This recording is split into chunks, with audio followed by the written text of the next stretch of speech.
અગ્નિ મહાપુરાણની કથાને આગળ વધારીએ. ભાગ 23મો.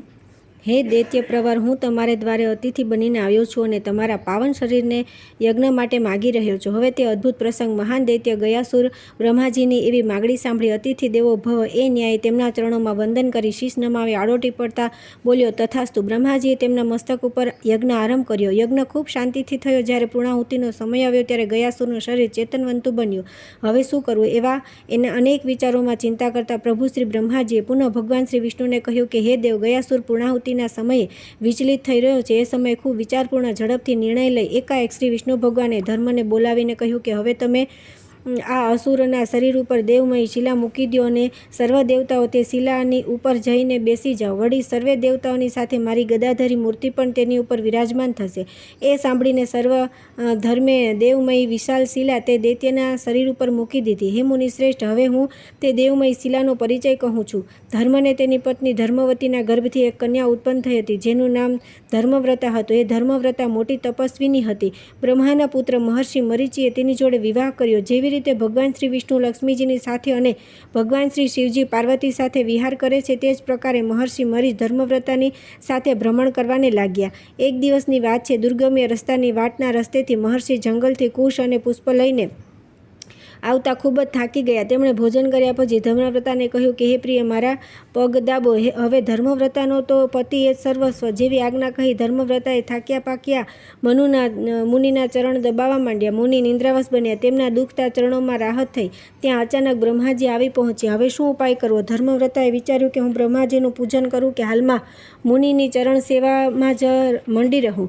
બ્રહ્માજી તો ગુરુના પણ ગુરુ છે, મારા પતિના પણ પૂજ્ય છે, તેથી તેમનું પૂજન કરવું જ ઉચિત છે. પોતાના હૃદયથી એવું વિચારીને પૂજન સામગ્રીઓથી બ્રહ્માજીના પૂજનમાં મંડી પડી. નિંદ્રા તૂટતા જ્યારે મરીચી મુનિએ ધર્મવ્રતાને પોતાની સમીપ નહીં જાય ત્યારે તે પોતાની આજ્ઞા ઉલ્લંઘનના અપરાધના કારણે તેને શાપ દેતા કહ્યું કે હે કમનસીબ પ્રિયા, તું શિલા બની જા.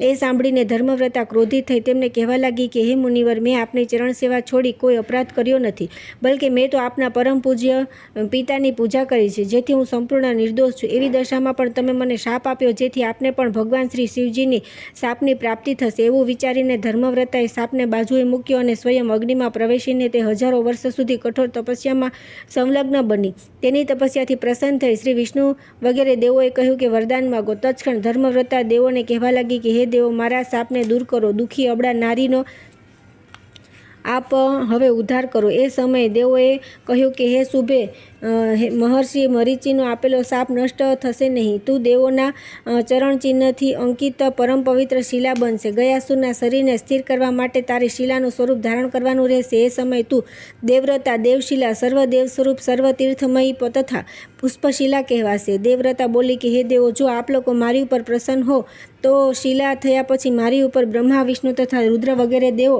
અને ગૌરી, લક્ષ્મી વગેરે દેવીઓ સદા વિરાજમાન રહે તેમ કરો. અગ્નિદેવ કહેવા લાગ્યા કે એ પ્રમાણે દેવવ્રતાની વાત સાંભળી ને સર્વે દેવો તથાસ્તુ કહીને સ્વર્ગે ચાલ્યા ગયા. તે દેવમય શિલાને ધર્મે ગયાસુરના શરીર ઉપર મૂકી, પરંતુ તે શિલાની સાથે જ હાલવાને લાગ્યો. એ જોઈને રુદ્ર વગેરે દેવો પણ તે શિલાની ઉપર જઈને બેઠા. હવે તે દેવતાઓની સાથે પણ હાલવા લાગી. ત્યારે દેવોએ ક્ષીરસાગર સાઈ ભગવાન શ્રી વિષ્ણુને પ્રસન્ન કર્યા. શ્રી હરિએ તેઓની પોતાની ગદાધારી મૂર્તિ આપીને કહ્યું કે હે દેવગણ, આપ લોકો જાઓ.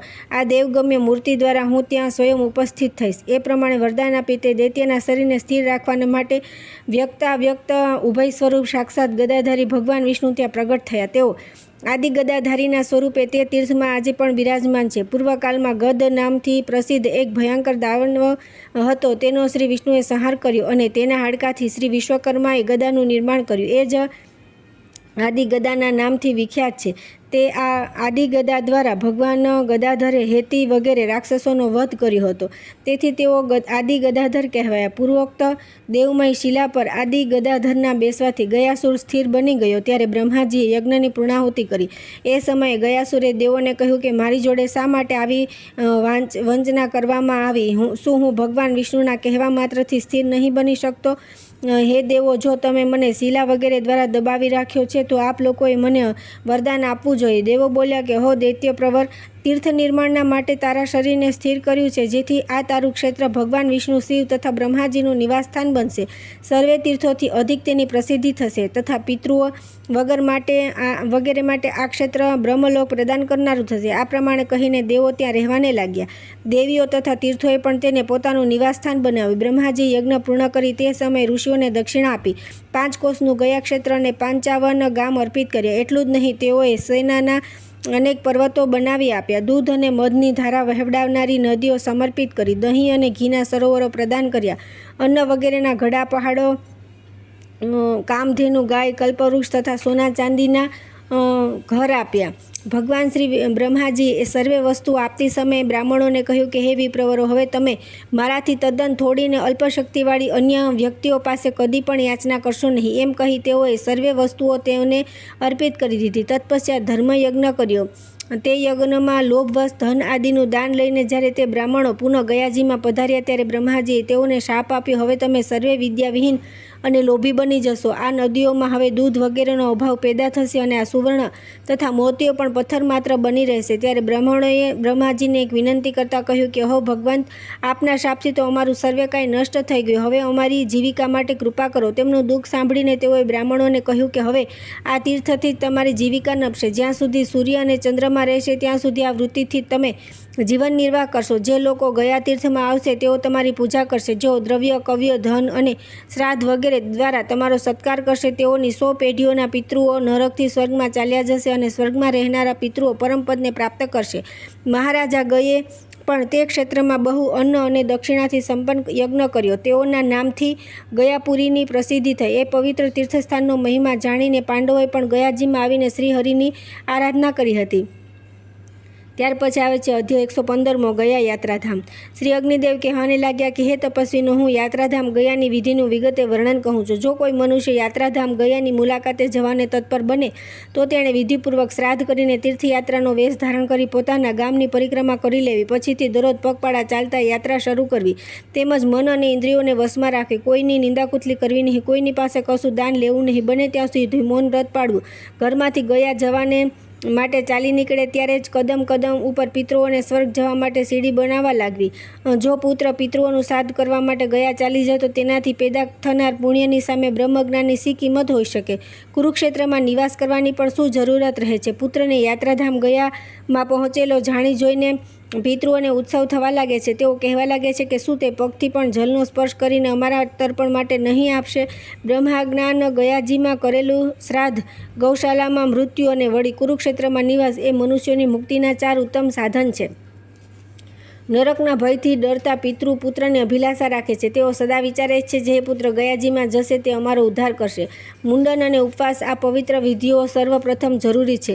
તેમજ એ તીર્થો માટેની સાધારણ વિધિ છે. એવી જ રીતે મુહૂર્ત વગેરેનો ગયા તીર્થમાં કાલ વગેરેનો કોઈ નિયમ અબાધિત કરેલો નથી. ત્યાં પ્રતિદિન પિંડદાન દેવું જોઈએ. જે મનુષ્ય ત્યાં 1.5 મહિનો નિવાસ કરે છે તે પોતાની 7 પેઢીઓ સુધીનો પિતૃઓનો ઉદ્ધાર કરી દે છે. અષ્ટક તીર્થમાં અભ્યુદિક કાર્યોમાં તથા પિતા વગેરેની ક્ષયા તિથિએ પણ અહીં ગયાજી માતા માટે પૃથક શ્રાદ્ધ કરવાનું વિધાન છે. અન્ય તીર્થોમાં સ્ત્રીનું શ્રાદ્ધ તેના પતિની સાથે જ થાય છે. ગયાજીમાં પિતાજી આદિ ક્રમથી 9 દેવતાક અથવા 12 દેવતાક શ્રાદ્ધ કરવું આવશ્યક છે.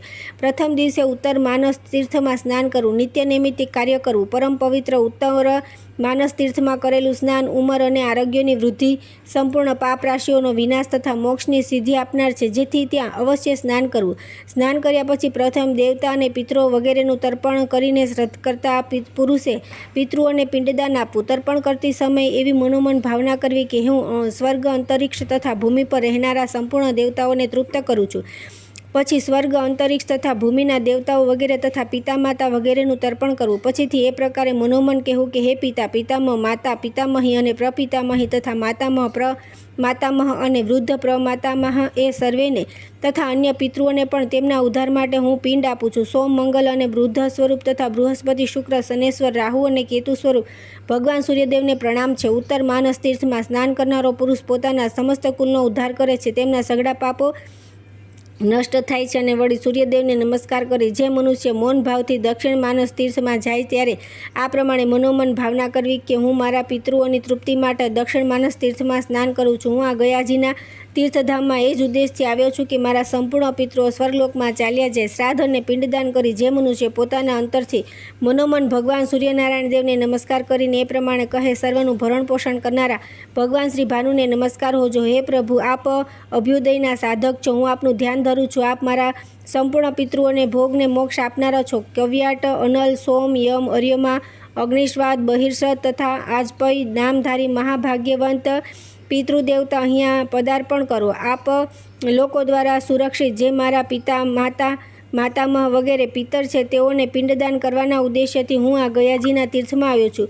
મુંડા પૃષ્ઠના ઉત્તર ભાગમાં દેવતાઓને ઋષિઓથી પૂજિત જે કનખલ નામે તીર્થ છે તે ત્રણેય લોકમાં વિખ્યાત છે. સિદ્ધ પુરુષો માટે આનંદદાયક અને પાપીઓ માટે ભયાનક મોટા મોટા નાગ જેમની જીભો લપકારા મારે છે એ તીર્થની પ્રતિદિન રક્ષા કરે છે. ત્યાં સ્નાન કરી મનુષ્ય આ ભૂતલ ઉપર સુખપૂર્વક ક્રીડા કરીને અંતમાં સ્વર્ગલોકમાં જાય છે એ સત્ય છે. એ પછીથી મહાનદીમાં સ્થિર પરમ ઉત્તમ ફાલ્ગુ તીર્થ પર જવું તે નાગ, જનાર્દન, કૃપ, વટ અને ઉત્તર માનસથી પણ ખૂબ જ મહાન ને ઉત્કૃષ્ટ છે. તેને ગયાજીનો શિરોભાગ કહે છે. હવે આ ગયાશીરને ફાલ્ગુન તીર્થ કહે છે. તે મુંડપૃષ્ઠ અને નાગ વગેરે તીર્થની અપેક્ષા સારથી પણ અધિક બાબત છે. તેને અભ્યંતર તીર્થ કહેવાય છે, જેની અંદર લક્ષ્મી, કામધેનુ, ગાય, જલ અને પૃથ્વી સર્વે ફલદાયક બને છે તથા જેનાથી દ્રષ્ટિ રમણીય મનોહર વસ્તુઓ ફલિત થાય છે તે ફાલ્ગુ તીર્થ. ફાલ્ગુ તીર્થ કોઈ સામાન્ય તીર્થ સમાન નથી. એ ખૂબ જ પુનિત ને પવિત્ર સ્થાન છે. ફાલ્ગુ તીર્થમાં સ્નાન કરીને મનુષ્ય ભગવાન શ્રી ગદાધરનું દર્શન કરે તો તેનાથી પુણ્યાત્મા પુરુષોને શું પ્રાપ્ત થઈ શકે નહીં. આ સમગ્ર ભૂતલ ઉપર કેટલાય તીર્થો અને સરોવરો છે. તેઓ સર્વે પ્રતિદિન એકવાર ફાલ્ગુ તીર્થમાં જાય છે. તે તીર્થરાજ ફાલ્ગુ તીર્થમાં શ્રદ્ધાપૂર્વક સ્નાન કરે છે. તેનું સ્નાન પિતૃઓને બ્રહ્મલોકની પ્રાપ્તિ કરાવનારું તથા પોતાના માટે ભોગ અને મોક્ષની સિદ્ધિ કરનારું છે. શ્રાદ્ધ કરતા પુરુષે સ્નાન પછીથી ભગવાન શ્રી બ્રહ્માજીને પ્રણામ કરવા, પૂજન અર્ચન કીર્તનને સ્તુતિ સ્તવનથી એકચિત્ત ધ્યાનથી તે સમયે મનોમન ભાવના કરીને આ પ્રમાણે કહેવું, અહો ગદાધર, કલયુગમાં સર્વે લોકો મહેશ્વરના ઉપાસકો છે, કિંતુ આ તીર્થધામ ગયાજીમાં ભગવાન શ્રી ગદાધર ઉપાસ્ય દેવ છે. અહીંયા લિંગ સ્વરૂપ બ્રહ્માજીનો નિવાસ છે. એ જ મહેશ્વરને હું નમસ્કાર કરું છું. ભગવાન ગદાધર, બલરામ, પ્રદ્યુમ્ન, અનિરુદ્ધ, નારાયણ, બ્રહ્મા, વિષ્ણુ, ઋષિ તથા વરાહ વગેરેને હું પ્રણામ કરું છું. તે પછીથી શ્રી ગદાધરના દર્શન કરી મનુષ્ય પોતાની 100 પેઢીઓનો ઉદ્ધાર કરી દે છે. એવી રીતે યાત્રાળુ એક પછી એક સ્થાને પહોંચે છે. બીજા દિવસે ધર્મારણ્ય તીર્થનું દર્શન કરવું. એ પવિત્ર તીર્થસ્થાનમાં માતંગ મુનિના આશ્રમમાં મતંગવાપીના જલમાં સ્નાન કરી શ્રાદ્ધ કરતા પુરુષે પિંડદાન કરવું. ત્યાં મતંગેશ્વર અથવા સુધીશેશ્વર ને મસ્તક ઝુકાવી આ પ્રકારે કહેવું, સંપૂર્ણ દેવતા પ્રમાણભૂત બનીને રહે છે. સમસ્ત લોકપાલ સાક્ષી બનો. મેં આ મતંગ તીર્થમાં આવીને મારા પિતૃઓનો ઉદ્ધાર કર્યો છે. એ પછીથી બ્રહ્મતીર્થ નામના કૂપમાં સ્નાન, તર્પણ અને શ્રાદ્ધ વગેરે કરવું. તે કૂપ અને તેના મધ્ય ભાગમાં કરવામાં આવેલું શ્રાદ્ધ 100 પેઢીઓનો ઉદ્ધાર કરનારું છે. ત્યાં ધર્માત્મા પુરુષ મહાબોધિ વૃક્ષને નમસ્કાર કરીને સ્વર્ગલોકનો ભાગીદાર બને છે. ત્રીજા દિવસે નિયમ એવં વ્રતનું પાલન કરનારો પુરુષ બ્રહ્મસરોવર નામના તીર્થમાં સ્નાન કરે તે સમયે તેણે એ પ્રકારે પ્રાર્થના કરવી, હું બ્રહ્મર્ષિ દ્વારા સેવિત બ્રહ્મસરોવર તીર્થમાં પિતૃને બ્રહ્મલોકની પ્રાપ્તિ કરાવવાને માટે સ્નાન કરું છું. શ્રાદ્ધ કરતા પુરુષે તર્પણ કરી પિંડદાન દેવું પછી વૃક્ષને પવિત્ર જલથી સિંચન કરવું. વળી એવી જ રીતે શ્રદ્ધાવાન જે પુરુષ બાજપેયી યજ્ઞનું ફળ મેળવવા ચાહે છે તે બ્રહ્માજી દ્વારા સ્થાપિત યુપની પ્રદક્ષિણા અવશ્ય કરે. એકો મુનિ કુંભ કુશાગ્ર હસ્ત અભ્રસ્ય ભૂલે સલિલમ દદાતિ અમ્રાસ્ય સિક્તા પિતરસ્વ તૃપ્તા એકા ક્રિયા કરી પ્રસિદ્ધા. તે તીર્થમાં એક મુનિ રહેતા હતા. પ્રાચીન સમયની એ વાત સુનો. તેઓ જલનો ઘડો અને કુશનો અગ્રભાગ હાથમાં લઈને આંબાના વૃક્ષના મૂળમાં પાણી સિંચતા હતા. કેવળ એટલું કાર્ય તેઓ કરતા હતા. એનાથી આંબાના વૃક્ષના મૂળને પણ પાણી મળ્યું અને પિતૃઓને પણ તૃપ્તિ મળી. મૂળ બનેલા મુનિ તો એક ચમત્કાર પામ્યા. એવી રીતે એક જ ક્રિયા 2 પ્રયોજન સિદ્ધ કરનારી બની ગઈ. બ્રહ્માજીને નમસ્કાર કરી મનુષ્ય પોતાની 7 પેઢીઓનો ઉદ્ધાર કરી દે છે. એવી રીતે નિયમિત એક પછી એક સ્થાને તીર્થાટન કરતા ચોથા દિવસે ફાલ્ગુ તીર્થમાં સ્નાન કરીને દેવતા વગેરેનું તર્પણ કરવું. પછી ગયા શીર્ષમાં શ્રાદ્ધ અને પિંડદાન પણ કરવું જોઈએ. ગયાજીનું ક્ષેત્ર 5 કોષનું છે. એ ક્ષેત્ર ખૂબ જ પવિત્ર અને પુનિત ધામ છે. તેની અંદર કેવળ એક કોષ ગયાશીર્ષ નામે ઓળખાય છે. તેની અંદર પિંડદાન કરી મનુષ્ય પોતાની 100 પેઢીઓનો ઉદ્ધાર કરે છે. પરમ બુદ્ધિમાન મહાદેવજી મુંડપૃષ્ઠમાં પોતાનો પગ રાખ્યો છે. મુંડપૃષ્ઠમાં જ ગયાસુરનું સાક્ષાત શિર રહેલું છે.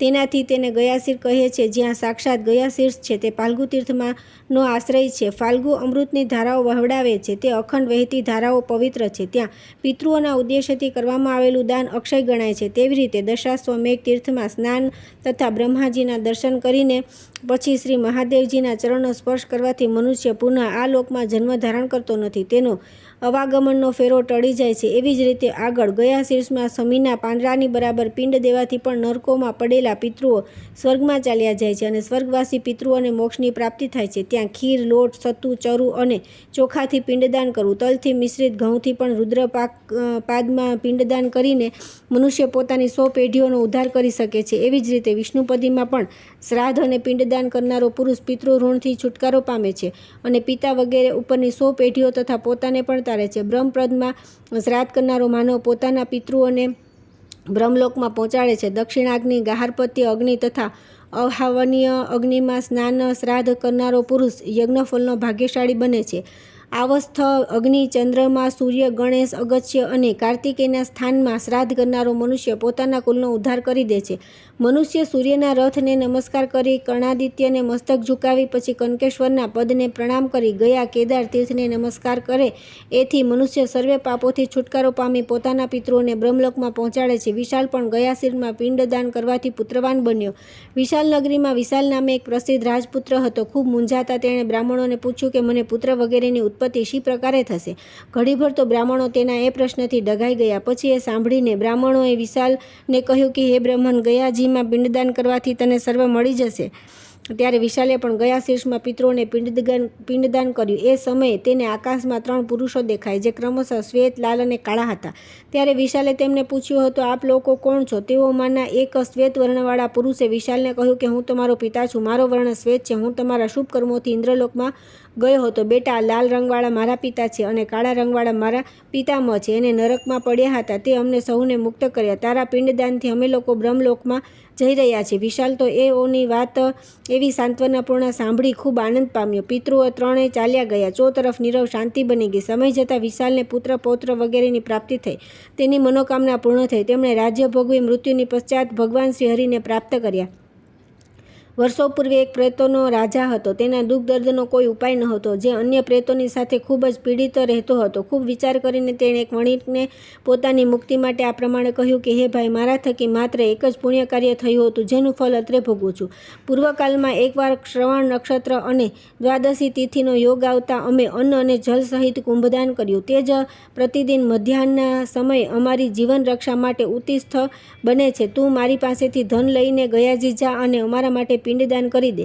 વણિકે તેની પાસેથી ધન લીધું. રાત દિન ચાલતા તીર્થાટન કરતા ગયાજીમાં જઈ તેણે તેઓને ઉદ્દેશીને પિંડદાન કર્યું. ત્યાં તુરંત ચમત્કાર થયો. તેનું ફળ એ પ્રાપ્ત થયું કે પ્રેતરાજ અન્ય પ્રેતોની સાથે મુક્ત થઈને શ્રી હરિના ધામમાં જઈ પહોંચ્યો. ગયા શીર્ષમાં પિંડદાન કરવાથી મનુષ્ય પોતાના પિતૃઓનું તથા પોતાનું પણ કલ્યાણ કરે છે અને જીવનનો ઉદ્ધાર કરે છે. ત્યાં પિંડદાન કરતા સમયે આ પ્રકારે કહેવું જોઈએ, જેમ કે મારા પિતાના કુળમાં તથા માતાના વંશમાં અને ગુરુ, સ્વસુર અને બંધુજનોના વંશમાં જેઓ મૃત્યુને પ્રાપ્ત થયા છે, તેની અતિરિક્ત પણ જે બંધુ બાંધવો મૃત્યુ પામ્યા છે, મારા કુલમાં જેનું શ્રાદ્ધ કર્મ, પિંડદાન વગેરે લુપ્ત થઈ ગયેલ છે, જેના કોઈ સ્ત્રી પુત્ર રહ્યા નથી, જેના શ્રાદ્ધ કર્મ થવા પામ્યા નથી, જે જન્મથી આંધળા, લંગડા અને વિકૃત રૂપ ધારી છે, જેનો અપક્વ ગર્ભ નિધન થયો હોય છે, એ પ્રકારે જે મારા કુળના જ્ઞાત અને અજ્ઞાત પિતૃઓ હોય, તેઓ સર્વે મારા પિંડદાનથી તૃપ્ત બની જાઓ. જે કોઈ મારા પિતૃઓ પ્રેતરૂપથી સ્થિત હોય, તે સર્વે અહીં પિંડ દેવાથી સદાને માટે તૃપ્તિને પ્રાપ્ત થાઓ. પોતાના કુળને તારનારા સર્વ સંતાનોનું કર્તવ્ય છે કે તે પોતાના સંપૂર્ણ પિતૃઓના ઉદ્દેશથી ત્યાં પિંડ આપે તથા અક્ષયલોકની ઈચ્છા રાખનાર પુરુષે પોતાના માટે પણ અવશ્ય પિંડ દેવો જોઈએ. બુદ્ધિમાન પુરુષે 5મા દિવસે ગદાભોલ નામક તીર્થમાં સ્નાન કરવું. તે સમયે મંત્રનો પાઠ કરવો. હે ભગવાન જનાર્દન, જેની અંદર આપની ગદાનું પ્રક્ષાલન થયું હોય તે અત્યંત પાવન ગદાલોક નામક તીર્થમાં હું સંસારરૂપ રોગની શાંતિ માટે સ્નાન કરું છું.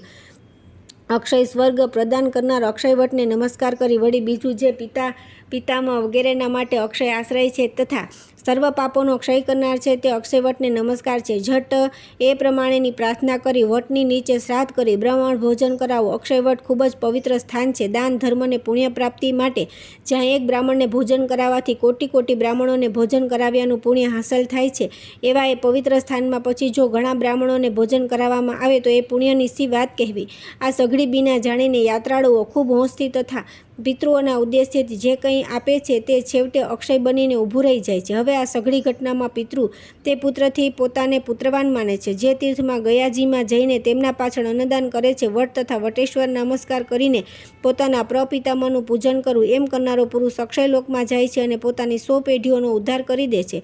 એમ સમગ્ર રીતે જોતા ગયાજીની યાત્રા મહાન ફળ દેનારી છે. ત્યાર પછી આવે છે અધ્યાય 116મો, ગયાનું પિંડદાન. શ્રી અગ્નિદેવ કહેવાને લાગ્યા કે હે ઋષિ, હવે હું ગયાનું પિંડદાન કહું છું. ગાયત્રી મંત્રથી જ મહાનદીમાં સ્નાન કરી સંધ્યોપાસના કરવી, સર્વે વિધિઓ એક પછી એક ક્રમશઃ શાંતિપૂર્ણ રીતથી કરવી. પ્રાતઃકાળે ગાયત્રીના સન્મુખ કરવામાં આવેલ શ્રાદ્ધ અને પિંડદાન અક્ષય હોય છે.